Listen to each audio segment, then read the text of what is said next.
हर किसी के पास 10 या अधिक सिर होते हैं। अलग अलग समय पर अलग अलग सिर काम कर रहे हैं। तो आप अपने जीवन में सबसे बड़ी भूल ये करते हैं कि किसी गुण को पहचानने और उसकी आलोचना करने की बजाय आप व्यक्ति की आलोचना करने लगते हैं। अगर आपको किसी में कुछ गलत दिखे तो हम केवल उस गलती की आलोचना करेंगे, उस व्यक्ति की नहीं।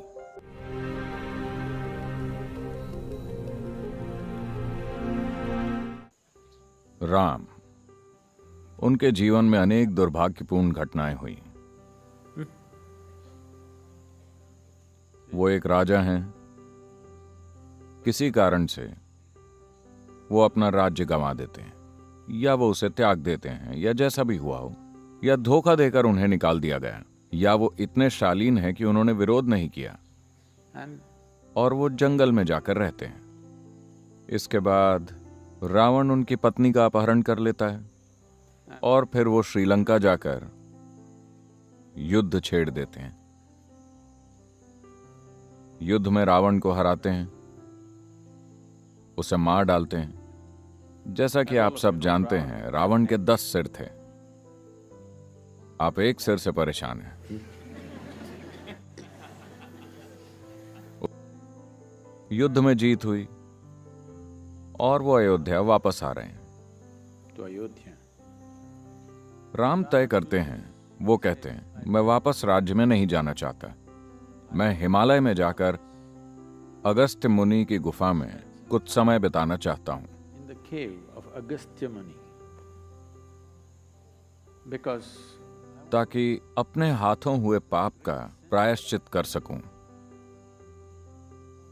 I have killed मैंने एक ऐसे व्यक्ति की हत्या की है जो धर्मपरायण था, शिव का महान भक्त था, बहुत बड़ा ज्ञानी था, एक महान राजा था, एक दयालु व्यक्ति था। a generous man.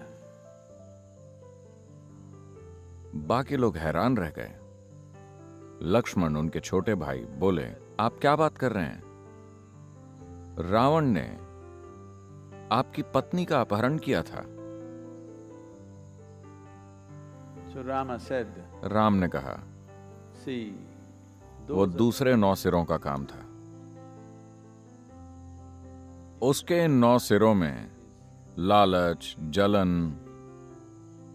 वासना वगैरह भरे थे, लेकिन एक सिर ऐसा था जिसमें विवेक, ज्ञान, धार्मिकता और भक्ति थे। मुझे अफसोस है उस सिर को काटने का। मेरा बस चलता तो मैं उस सिर को छोड़ देता, रावण को मारता नहीं। लेकिन ऐसा करने का कोई तरीका नहीं था, इसलिए मुझे उसे मारना पड़ा। but पर अब मुझे बहुत पछतावा हो रहा है उस एक सिर को काटने का। इसमें आपको यह बताने की कोशिश हो रही है कि आप सभी के पास 10 या अधिक सिर हैं। हर तरह की चीजें क्या आप देखते हैं? one day your head किसी दिन आपके सिर में लालच है, किसी दिन जलन है, किसी दिन नफरत है, किसी दिन प्यार, किसी दिन सुंदरता, किसी दिन बदसूरती, yes or no? या एक ही दिन में आप सभी चीजों से गुजरते हैं। अगर मैंने आपको जलन वाले पल में देखा तो मैं कहूंगा ये जलनखोर है। अगर मैंने आपको लालच वाले पल में देखा तो मैं कहूंगा ये लालची है। अगर मैंने आपको नफरत वाले पल में देखा तो मैं कहूंगा ये नफरत से भरा है। अगर मैंने आपको वासना वाले पल में देखा तो मैं कहूंगा ये वासना से भरा है। नहीं नहीं, हर किसी के पास 10 या अधिक सिर होते हैं। अलग अलग समय पर अलग अलग सिर काम कर रहे हैं, लेकिन हर किसी के पास कम से कम एक सिर होता है जो प्यार, सुंदरता, उदारता और करुणा वाला होता है। At least one head. कम से कम एक ऐसा सिर होता ही है। तो आप अपने जीवन में सबसे बड़ी भूल ये करते हैं कि किसी गुण को पहचानने और उसकी आलोचना करने की बजाय आप व्यक्ति की आलोचना करने लगते हैं। राम यही कहने की कोशिश कर रहे हैं। उसने बहुत सारी बुरी चीजें की, लेकिन कोई बात नहीं, वो उसके दूसरे 9 सिर थे। But that one, लेकिन उस एक सिर में मुझे बहुत सी संभावनाएं दिखी, लेकिन दुर्भाग्य से मुझे उसे काटना पड़ा।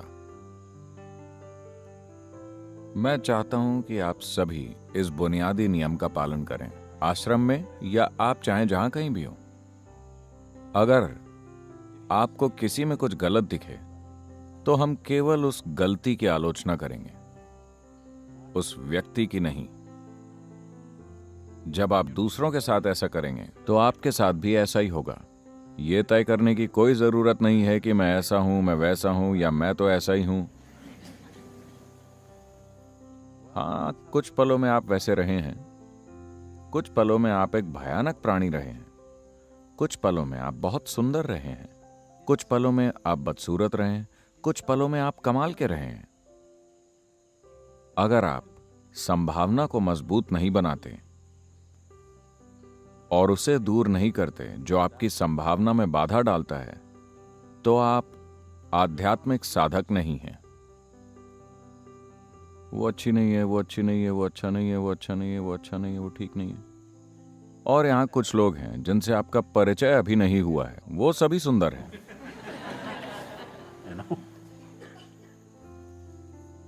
आप बस धारणाएं ही बनाते रहेंगे, वरना आप किसी को जितना ज्यादा जानते हैं, प्यार और करुणा उतनी ज्यादा होनी चाहिए, क्योंकि अब आप उनके संघर्षों और समस्याओं को जानते हैं और अचानक आपको पता चल जाता है कि वो भी उतने ही मानवीय हैं जितने कि आप हैं। Yes? राम एक ऐसे इंसान की हत्या के लिए प्रायश्चित कर रहे हैं जिसने उनकी पत्नी का अपहरण किया और बहुत से बुरे काम किए, लेकिन राम अब भी इस बात को पहचान रहे हैं, उसका एक सिर था जो बहुत सुंदर था, मुझे उसे नहीं काटना चाहिए था। ये इंसान बहुत बड़ा ज्ञानी है, इसीलिए उनकी पूजा की जाती है। हर समझदार व्यक्ति ऐसा ही होता है। एक गुलाब के पौधे को देखकर हम इसे गुलाब का पौधा कहते हैं। बताइए, उसमें गुलाब ज्यादा हैं या कांटे ज्यादा हैं? कांटे ज्यादा हैं, लेकिन फिर भी हम उसे गुलाब का पौधा कहते हैं क्योंकि हम सुंदरता को पहचानते हैं। शायद एक ही गुलाब है और हजारों कांटे हैं, लेकिन फिर भी हम उसे गुलाब का पौधा कहते हैं। अगर आप आम का पेड़ देखते हैं, उसमें आम अधिक हैं या पत्ते? बेशक पत्ते ही अधिक हैं। हम उसे पत्तों का पेड़ नहीं, आम का पेड़ कहते हैं, क्योंकि हम उससे टपकने वाली मिठास को पहचानते हैं। वो मिठास से भरी बूंदें, पत्तों से भरा पेड़, पर वो एक आम, वाह, आम का पेड़। हम लोगों में इसे क्यों नहीं देखते? अगर मिठास की एक भी बूंद हो, Have you seen क्या आपने कोई ऐसा इंसान देखा है जिसमें मिठास की एक भी बूंद ना हो? देखा है आपने? तो कृपया ये करें। अपने आसपास के सभी लोगों में जिनके साथ आप रोज काम करते हैं, जिनके साथ आप रगड़ खाते रहते हैं, कंधे रगड़ना नहीं, आप समझ गए होंगे, Just do this. बस इतना कीजिए। वो सभी लोग, वो घटिया आदमी, ये बुरी औरत, देखिए कि क्या आप इनमें मिठास की उस एक बूंद को पहचान सकते हैं? क्योंकि अगर आप उसे नहीं पहचान सकते तो वो आपके भीतर भी प्रकट नहीं होगी। आपको ये जान लेना चाहिए। आपको दूसरों के भीतर जो बुरी बातें दिखती हैं, वही बातें आपके भीतर भी झलकेंगी। इसका अर्थ ये नहीं है कि आपको हर चीज से नजर फेर लेनी चाहिए, नहीं। We see the leaf. हम पेड़ पर पत्ते देखते हैं, गुलाब के पौधे में कांटे देखते हैं, लेकिन हम पहचान देते हैं फूल और फल को। हमें बस यही करना है। That's all we need to do.